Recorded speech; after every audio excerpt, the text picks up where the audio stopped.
সম্মানিত ভাইরা আমার, আল্লাহ রাব্বুল আলামিন কোরআনুল কারীমের মধ্যে বলছেন, এক শ্রেণীর মানুষগুলোকে জান্নাতের মধ্যে দেওয়া হবে, জান্নাতের স্থান তাদের দেওয়া হবে।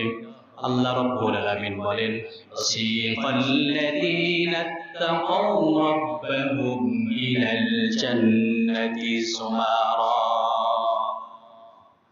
জান্নাতি ব্যক্তিদেরকে জান্নাতের মধ্যে দেওয়া হবে। জান্নাতি ব্যক্তিরা যখন জান্নাতের মধ্যে চলে যাবে, জান্নাতের মধ্যে যাওয়ার পরে দেখবে তার পাশে তার ভাই ব্রাদার বন্ধু বান্ধবগুলো জাহান্নামের আগুনের মধ্যে পড়ছে। জাহান্নামের মধ্যে যখন জান্নাতি ব্যক্তিরা তার বন্ধুগুলোকে দেখবে, তখন প্রশ্ন করবে, মা সালাকাকুম ফি সাকার, ও আমার ভাই কেন তুমি আজকে জাহান্নামে এসেছো? দুনিয়ার মধ্যে তো আমরা একই সঙ্গে থাকতাম, একই সঙ্গে আড্ডা দিয়েছি, ছোটবেলা থেকে একই সঙ্গে বড় হয়েছি। আবার দেখা যাবে আপন রক্তের ভাই জান্নাতে গিয়েছে আর একজন জাহান্নামে গিয়েছে। ভাই ভাইকে প্রশ্ন করবে, ও ভাই কোনটা তোমাকে জাহান্নামের মধ্যে নিয়ে গেল? দুনিয়ার মধ্যে তো আমরা একই মায়ের গর্ভ থেকে দুনিয়ার মধ্যে এসেছি, একই পরিবারে বড় হয়েছি, একই এলাকায় বড় হয়েছি। তোমার আমার কবর তো একই গোরস্থানে হয়েছে, তোমার আমার জানাজার দাফন তো একই হুজুর করেছে, তোমার আমার কবরের পাশে দাঁড়িয়ে একই এলাকার মানুষগুলো হাত করে আমার তোমার জন্য দোয়া করেছে। ও ভাই, আজকে কিসে তোমাদের জাহান্নামের থেকে নিয়ে আসলো? এখন বলেন, আমরা দুনিয়ার মধ্যে যারা আছি, দুনিয়ার মধ্যে যারা বসবাস করতেছি, আমরা সবাই জান্নাত পাবো এর কোনো গ্যারান্টি আছে? বলেন আছে? কেউ কোনো গ্যারান্টি কিন্তু আমরা দিতে পারবো না।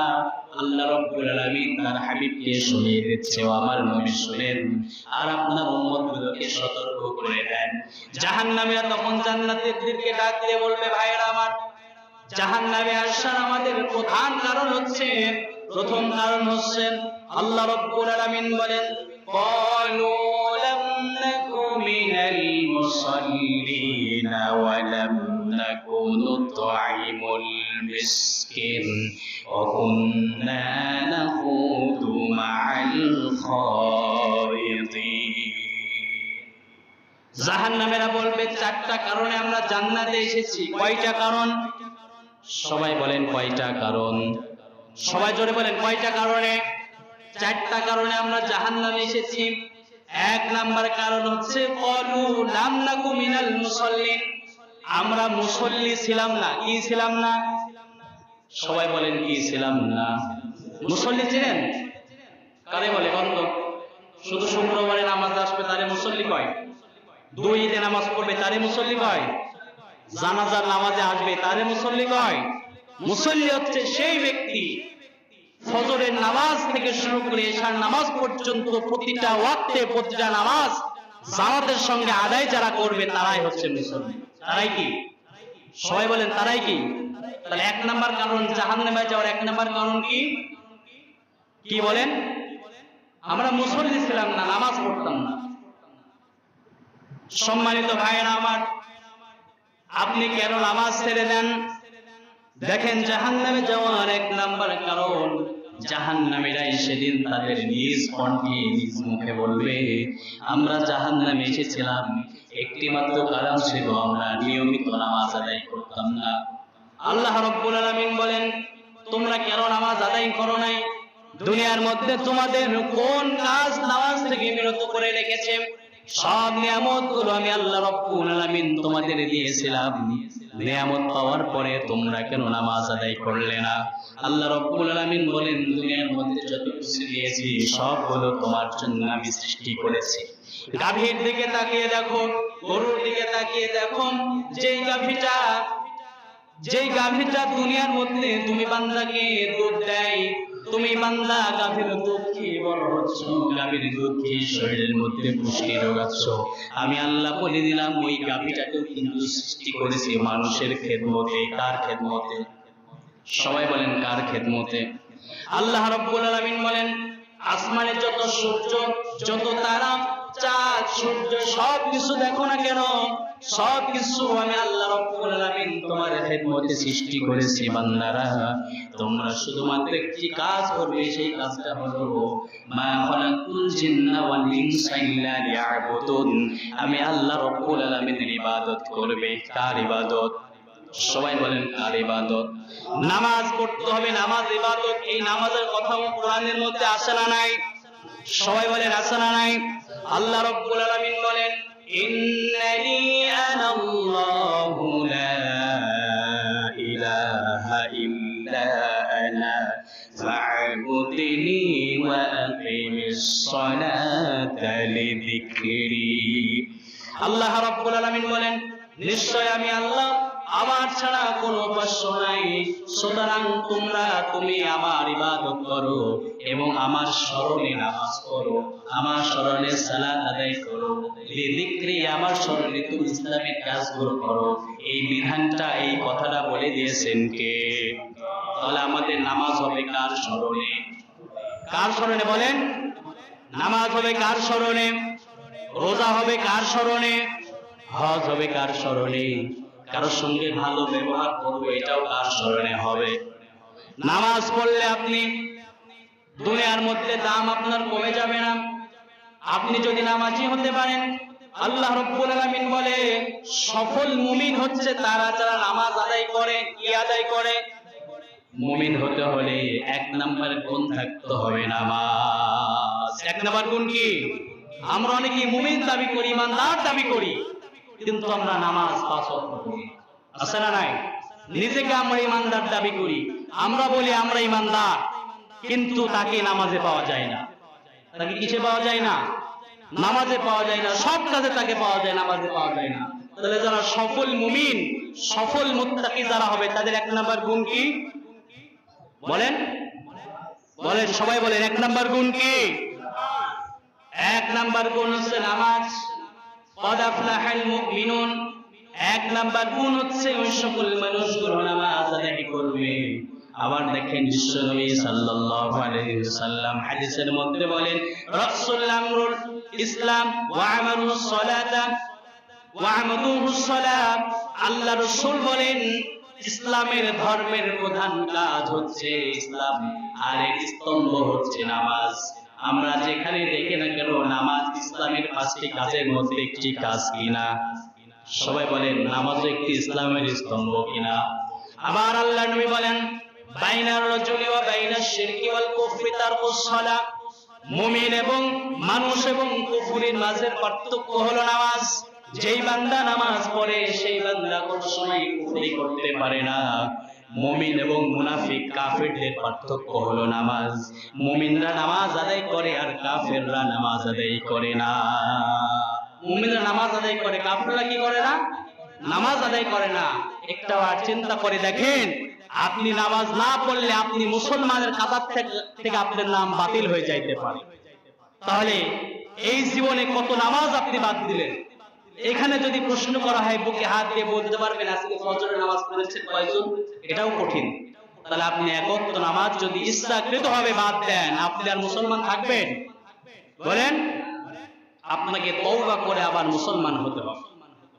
এই নামাজ এত একটি সেন্সিটিভ বিষয়, আমি আপনি নামাজের ধারে কাছেও যাই না।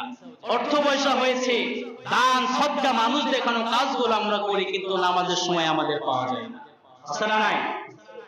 আপনি যদি নামাজ আদায় করেন, আল্লাহ রাব্বুল আলামিন বলেন আল্লাযীনা ইউমিনুনা বিল গায়বি ওয়া ইউকিমুনাস সালাতা ওয়া মিম্মা রাযাকনাহুম ইউনফিকুন। আল্লাহ রাব্বুল আলামিন বলেন আল্লাযীনা ইউমিনুনা বিল গায়ব, প্রকৃত মুত্তাকি যারা, যারা এক নাম্বার হচ্ছে আমি আল্লাহর গায়বের প্রতি ঈমান আনবে, আর দুই নাম্বার হচ্ছে ইউকিমুনাস সালাহ, নামাজ আদায় করবে। কি আদায় করবে? নামাজের কথা কোরআনের মধ্যে আছে না নাই? আবার আপনি যখন নামাজ পড়বেন, আল্লাহ রাব্বুল আলামিন বলেন ইন্নাস সালাতা তানহা আনিল ফাহশাই ওয়াল মুনকার। নামাজ আদায় করলে সমস্ত ফাহিশা খারাপ কাজ থেকে বিরত রাখেন কে? এই জন্য আমাদের 5 ওয়াক্ত নামাজের দরকার আছে না নাই? সবাই বলেন আছে না নাই? তাহলে কিয়ামতের ময়দানে জাহান্নামীর 1 নাম্বার বলবে, আমরা দুনিয়ার মধ্যে নামাজ আদায় করতাম না। আমরা নামাজি হতে চাই না বেনামাজি হতে চাই? সবাই বলেন।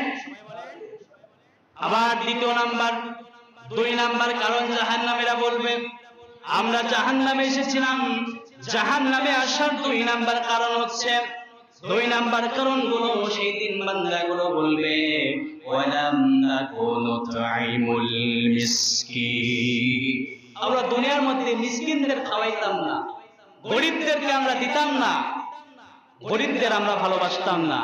বাড়ির পাশে আমার অসহায় বান্দা, অসহায় ভাই, এমন একটি দিন গিয়েছে খাইতে পারে না। ঈদের দিন আনন্দ করেছি আমরা, আর আমার বাড়ির পাশে এমনও মানুষ আছে গোস্ত কিনে খাবার মতো সামর্থ্য হয় নাই। এমন অনেক পরিবার আছে যে তারা নিজেদের স্বার্থ হাসিল করেছে, নিজেরা টাকা পয়সার মালিক হয়েছে, কিন্তু গরিবদের খোঁজ খবর নেয় নাই। এমনও ধনী ব্যক্তি এই সমাজের মধ্যে আছে না নাই? বলেন আছে না নাই? লক্ষ টাকা দিয়ে আপনি কোরবানি দিলেন, কিন্তু আপনার পাশের বাসার মানুষ খাইতে পারলো না, এই খোঁজটা আপনি দিতে পারলেন। তাহলে 2 নাম্বার কারণ হচ্ছে যারা মিসকিনদের খাওয়াবে না, মিসকিন যারা, অসহায় যারা, এদের দেখাশোনা করবে না, এই সকল মানুষগুলো কিয়ামতের দিন কোথায় যাবে? সবাই বলেন কোথায় যাবে? 3 নাম্বার কারণ জাহান্নামে যাওয়া, 3 নাম্বার কারণগুলো সেই দিন মানুষগুলো বলবে, অকুন্না নাখুদু মা'আল খাইদিন। 3 নাম্বার কারণ ওই সকল মানুষগুলো বলবে, দুনিয়ার মধ্যে আমরা ছিলাম যারা সত্যের পথে মানুষকে ডাকতো, সঠিক পথে ডাকতো, আমরা তার কথা তো শুনতাম না এবং তার বিরোধিতা করে তার ইসলামী কাজগুলো আমরা বাধা প্রদান করতাম। এমনও মুসলমান নামধারী মুনাফিক এই সমাজের মধ্যে আছে না না? বলেন আছে না নাই? ইসলামী আন্দোলন তার পছন্দ হয় না, যারা ইসলাম নিয়ে কথা বলে, ইসলামের পক্ষে কথা বলে, ওই সকল মানুষগুলোকে ট্যাগ দিয়ে বিগত কয়েক বছর জঙ্গিবাদ, রাজাকার বলে বলে বলে বলে ইসলামকে পিছিয়ে ফেলার চিন্তা ভাবনা করেছিল। এই সকল মানুষগুলো কিয়ামতের ময়দানে বলবে, আল্লাহ আমরা তো ভালো কাজ করতাম না, ভালো কাজ দেখতে পারতাম না, এমনকি যারা ভালো পথে চলতো এই সকল মানুষগুলোর নিয়ে সমালোচনা করতাম। কি করতাম? এই সকল মানুষ এখনো এই জামানায় আছে না নাই? বলেন আছে না নাই? তাহলে আপনি ইসলাম ভালোবাসেন, আপনি যদি প্রকৃত মুত্তাকি হতে চান, আপনি চাইবেন এই দেশের মধ্যে কোরআনের আইন কায়েম হোক, চাইবেন কি চাইবেন না? এই রাষ্ট্রে ইসলামী আইন চালু হোক, আপনি চাইবেন এই রাষ্ট্রে কোরআন নিয়ে বিচার বিশ্লেষণ সবকিছু হোক। বিগত কয়েক বছরে আমরা কোরআনী আইন এই দেশের মধ্যে পাই নাই, যার কারণে এই দেশের মধ্যে, এই সমাজের মধ্যে অন্যায় কমেছে না বেড়েছে? বলেন কমেছে না বেড়েছে? সুদ ঘুষ বেড়েছে না কমেছে? দুর্নীতি চাঁদাবাজি বাড়ছে না কমছে? বাড়ছে। আর যদি আমরা কোরআন দিয়ে রাষ্ট্র কায়েম করতে পারতাম, আল্লাহর কসম করে বলি, একটা চোরের হাত যদি কোরআনের আইন অনুযায়ী আমরা কেটে দিতে পারতাম, বাংলার জমিনে কোটি টাকা দূরের কথা, 1 পয়সা চুরি করার মতো দুঃসাহস কোনো ব্যক্তি দেখাতে পারতো না। পারতো? কারণ আমরা যারা ভালো কাজ করেছে তাদের সমালোচনা করেছি, যারা ভালো কাজ করেছে তাদের কি করেছি? দেখেন এই কোরআনটা, কোরআনকে যদি আপনি জীবনের সঙ্গে মিলিয়ে নিতে পারেন, কোরআন অনুযায়ী যদি আপনি সমাজ পরিচালনা করতে পারতেন, এখানে যারা বসে আছেন সবাই বলেন তো, এই যে মসজিদের মধ্যে আমরা নামাজ আদায় করি, আমি ইমাম সাহেব আপনাদের সামনে দাঁড়িয়ে নামাজ আদায় করাই, আমি যদি রুকু সিজদায় গিয়ে দাঁড়িয়ে পড়ি, আপনারা কি একটিবারের জন্য আমার আগে রুকু থেকে উঠবেন? উঠবেন? সিজদায় যদি আমি যাই 10 মিনিট সিজদায় থাকি, আপনারা কি উঠবেন? কেন উঠবেন না? কেন উঠবেন না বলেন? কারণ এই মসজিদের মধ্যে আইন চলছে কোরআনের। মসজিদের মধ্যে আইন চলছে কিসের? কোরআনের আইন চলছে। এই কারণে আপনার মন গড়া কোনো মতবাদ এই মসজিদের মধ্যে চলবে না। আপনার মন গড়া মতবাদ ঢোকালে আপনাকে জনগণ মসজিদ থেকে বের করে দেবে। আর যে জমিনটা আল্লাহ, যে আসমানের নিচে আমরা বসে আল্লাহর নিয়ামতগুলো আমরা ভোগ করছি, এই সমাজে, এই দেশে, এই জমিনের মধ্যে আল্লাহর আইন ছাড়া দুনিয়াবি কোনো মানুষের আইন চলবে? আল্লাহ তাকে ছেড়ে দেবে? ছেড়ে দেবে না। এজন্য কোরআনের আইন আমরা চাই কি চাই না? যারা ভালো কাজ করে এদের সমালোচনা করা যাবে? সম্মানিত উপস্থিতিবৃন্দ, কোরআন যেখানে যাবে সেই জায়গাটা আল্লাহ রাব্বুল আলামিন বরকতময় করে দেবে। আমরা সকলেই মক্কা মদিনার নাম শুনেছি কি শুনি না? সকলেই চিনি কি চিনে না? মদিনায় যাওয়ার প্রেম সকলের অন্তরে আছে না নাই? যেই মদিনার নাম ইয়াসরিফ নামে একটি নাম ছিল, আইয়ামে জাহিলিয়াতের যুগ, অন্ধকার বর্বরতার যুগ একটি সময় ছিল যেই মদিনা। বিশ্ব নবী সাল্লাল্লাহু আলাইহি ওয়াসাল্লাম যখন মদিনার মধ্যে চলে গেলেন, রাষ্ট্র কায়েম করে ফেললেন, রাষ্ট্র কোরআনিক রাষ্ট্র প্রতিষ্ঠা করে ফেললেন, কোরআন দিয়ে বিচার বিশ্লেষণ শুরু করলেন। ওই ইয়াসরিফ নাম, মদিনার ইয়াসরিফ নাম পরিবর্তন হয়ে আজও কিয়ামত পর্যন্ত এই মদিনা সোনার মদিনা নামে স্বর্ণাক্ষরে লেখা আছে, কিয়ামত পর্যন্ত থাকবে। কারণ মদিনার সঙ্গে কোরআনের সম্পর্ক আছে। যেখানেই কোরআনের সঙ্গে স্পর্শ মিশে যাবে সেই জায়গার দাম বৃদ্ধি করবেন কে? তাহলে আমরা শুনলাম 3 নাম্বার জাহান্নামে যাওয়ার কারণ হচ্ছে দুনিয়ার মধ্যে আমরা তো ভালো কাজ করতাম না, এবং যারা ভালো কাজ করতো তাদের বিরোধিতা করতাম, তাদের সমালোচনা করতাম, তাদের পথ থেকে আমরা তাদের দূরে নিয়ে আসতাম। আমরা ভাইরা আমার, ভালো কাজে যদি আমরা অংশীদার হতে নাও পারি, আপনি ভালো কাজে সাহায্য করেন। আপনার সামর্থ্য নাই অংশগ্রহণ করা, তো আপনি পিছন থেকে সাহায্য করতে পারবেন কি পারবেন না? পারবেন না সাহায্য করতে? অবশ্যই পারবেন, চেষ্টা করতে হবে। চেষ্টা করলে পূরণ করার দায়িত্ব কার? চেষ্টা করার দায়িত্ব আমার, আর পূরণ করার দায়িত্ব আল্লাহ। আমরা সকলেই ইতিহাস জানি, ইব্রাহিম আলাইহিস সালামকে যখন আগুনের মধ্যে ফেলা হয়, ব্যাঙও প্রস্রাব করেছিল। এই যে জেটি টিকটিকি বলা হয়, এটাও প্রস্রাব করেছিল। আজ দেখেন ব্যাঙের প্রস্রাবটা ছিল ইব্রাহিম আলাইহিস সালামের পক্ষে, এই কারণে ব্যাঙের প্রস্রাবকে আল্লাহ পাক করে দিয়েছেন। সুবহানাল্লাহ বলেন। আর টিকটিকি জেটি আপনি যেখানে পাবেন সেখানে মারলে সওয়াব দিবেন কে? এজন্য ইসলামের সঙ্গে যারাই যাবে তাদের দাম বৃদ্ধি করেন কে? 4 নাম্বার জাহান্নামে যাওয়ার কারণগুলো শুনেন। কিয়ামতের ময়দানে জাহান্নামীরা জান্নাতীদেরকে ডাক দিয়ে বলবে, আবার জাহান্নামে যাওয়ার 4 নাম্বার কারণ হচ্ছে অকুন্না নুকাল্লিবু বিয়াউমিদ্দিন। 4 নাম্বার কারণ হচ্ছে যে আজকে যে দিবসটা আমার সঙ্গে উপস্থিত হয়েছে, এই দিবসটাকে আমরা বিশ্বাস করতাম না। কি করতাম না? আমরা আখিরাত কিয়ামত একদিন আমাদের হবে, আমরা বিশ্বাস করি কি করি না? করি কি করি না? 4 নাম্বার কারণগুলো জাহান্নামীরা সেদিন বলবে, দুনিয়ার মধ্যে আমরা ছিলাম, ক্ষমতার দাপট দেখিয়ে বেরিয়েছি, একটিবারের জন্য আমরা চিন্তা করতাম না, একটিবারের জন্য আমরা ভাবতাম না এই যে আমাদের একটা দিবস আসবে, প্রতিফল দিবস আসবে, বিচারের একটা দিবস আসবে, যেই দিনে কিয়ামত প্রতিষ্ঠা হয়ে যাবে, দুনিয়ার সব কিছু চূর্ণ বিচূর্ণ হয়ে যাবে। আমার কলিজার টুকরা যুবক ভাইয়েরা, একটু লক্ষ্য করে শুনেন। দুনিয়ার মধ্যে আমরা চলাচল করি, আজ আমি আপনি যৌবনের তারুণ্যে কত অন্যায় করে ফেলছি। কিয়ামত যখন আমার আপনার প্রতিষ্ঠা হয়ে যাবে, আল্লাহ রাব্বুল আলামিন ইসরাফিল আলাইহিস সালাতু ওয়াস সালামকে ডাকতে বলবে, ইসরাফিল তোমার সিঙ্গার ফুৎকার দাও। সিঙ্গার ফুৎকার দেওয়ার সঙ্গে সঙ্গে গোটা পৃথিবীর জমিনগুলো তছনছ হয়ে যাবে, ভূমিধস হয়ে যাবে, জমিনটা চূর্ণ বিচ্ছিন্ন হয়ে যাবে, কোন গাছপালা নদী নালা খাল বিল কোনো কিছু থাকবে না, সব কিছু চূর্ণ বিচ্ছিন্ন হয়ে যাবে। যত বড় বড় বিল্ডিং গুলো দেখেন না কেন, সব কিছু মাটির সঙ্গে ধসে ধসে পড়তে থাকবে। প্রথম ফুৎকারে জমিনগুলো ধ্বংস করে ফেলবেন আল্লাহ রাব্বুল আলামিন। দ্বিতীয় নাম্বার ফুৎকার যখন ইসরাফিল আলাইহিস সালাম নেবেন, গোটা আসমান, সূর্য, চন্দ্র, তারকারাজি সব কিছু ভেঙে চুরমার হয়ে যাবে। পাহাড়গুলো, বড় বড় পাহাড়গুলো তুলার মতো উঠতে থাকবে। গোটা পৃথিবীর মানুষগুলো আল্লাহর ডাকে সাড়া দিয়ে চলে যাবে।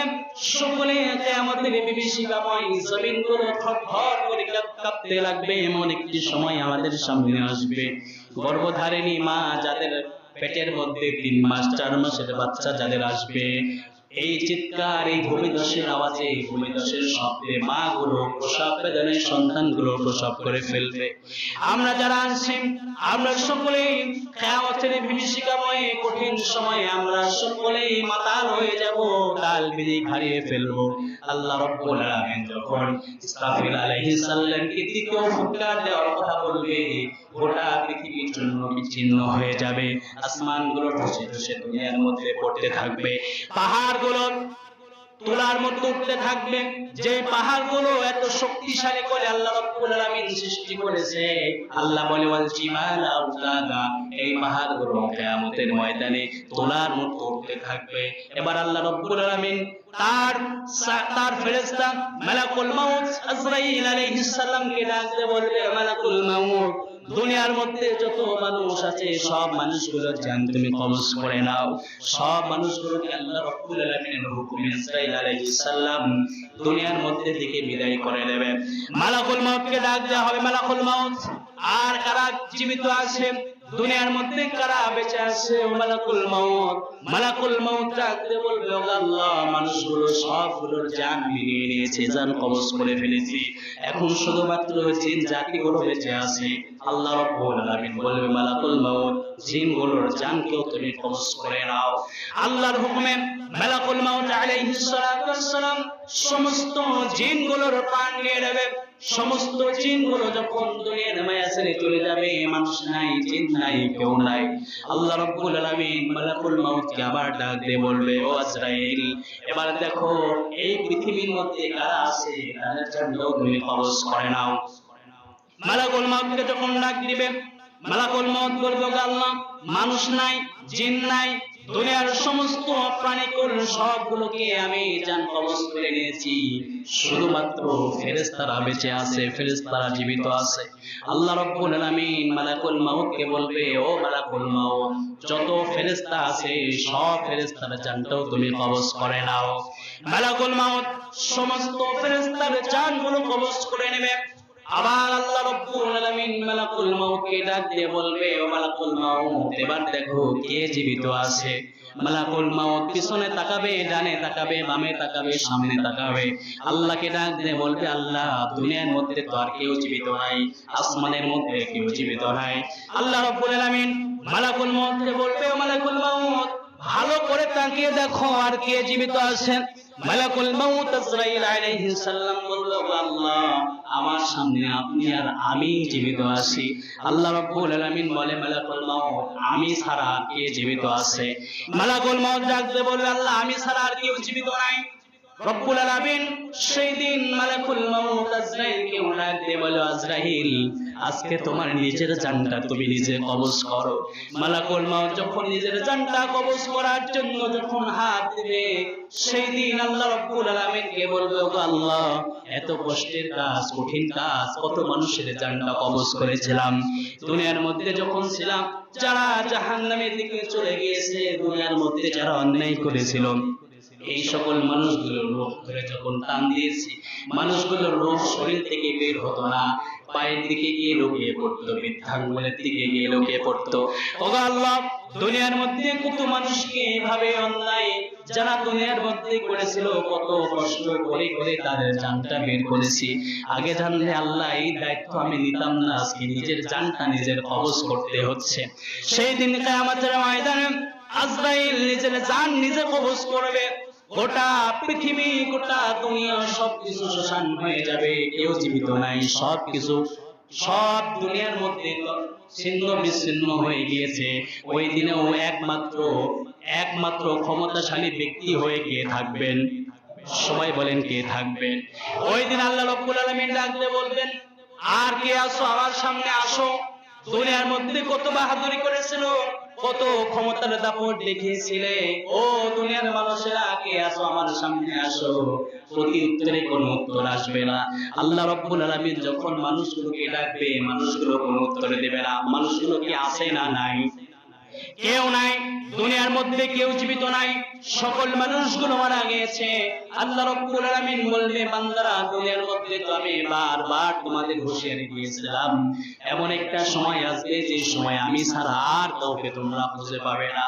আল্লাহ রাব্বুল আলামিন ডাক দিয়ে বলবেন, কারা আছো, ওঠো, কার কত ক্ষমতার দাপট, কার কত শক্তিশালী, দেখে আমার সামনে আসো। ওই দিন কেউ কিন্তু কোনো ক্ষমতা দেখাতে পারবে না, কেউ গলা উঁচু করে দাঁড়াতে পারবে না। আল্লাহ রাব্বুল আলামিন গোটা জাতিকে যখন ধ্বংস করে দিবে, একাকী আল্লাহ রাব্বুল আলামিনের ভালো লাগবে না। ওই দিন কিয়ামতের ময়দানে আল্লাহ রাব্বুল আলামিন ইসরাফিলকে ডাক দিবে। সর্বপ্রথম ইসরাফিল আলাইহিস সালাতু ওয়াস সালামকে ডাক দিবে, বলবে ইসরাফিল ওঠো, তোমার যে সিংহে আরো একটি ফুৎকার বাকি আছে, ওই ফুৎকারটা তুমি দিয়ে দাও। ওই দিন ইসরাফিল আলাইহিস সালাতু ওয়াস সালাম আবার সিংহার মুখে ফু দিয়ে ফুৎকার দিয়ে গোটা পৃথিবীর মানুষগুলোকে আবার জীবিত করবে। তাহলে এখান থেকে আমরা বুঝে পাচ্ছি মৃত্যুর পরেও আমাদের জীবন আছে না নাই? সবাই বলেন আছে না নাই? গোটা পৃথিবীর মানুষগুলোকে সকলে যার যার কবর থেকে দাঁড়িয়ে পড়বে, সমস্ত ফেরেশতাগুলো সবাই যার যার স্থান থেকে দাঁড়িয়ে যাবে। এত চিৎকার, এত কান্নার বিরল কিয়ামতের ময়দান ভরে যাবে। আল্লাহ রাব্বুল আলামিন সেই দিন কঠোর রূপ ধারণ করে বলবেন, লিমানিল মুলকুল ইয়াউম লিল্লাহিল ওয়াহিদুল কাহ্হার। ও আমার বান্দারা, কার কত ক্ষমতা আমার সামনে আসো। দুনিয়ার মধ্যে তোমরা প্রতিফল দিবসকে অস্বীকার করতে, কিয়ামতের দিবসকে তোমরা অস্বীকার করতে। আমি আল্লাহ রাব্বুল আলামিন বললাম, দুনিয়ার মধ্যে যতই বাহাদুরি করো না কেন আমার কাছে আসতে হবে। আবার আমি আল্লাহ রাব্বুল আলামিন তোমাদের কিয়ামতের ময়দানে জীবন দিয়ে আবার জীবিত করার ক্ষমতা আমি আল্লাহর আছে না?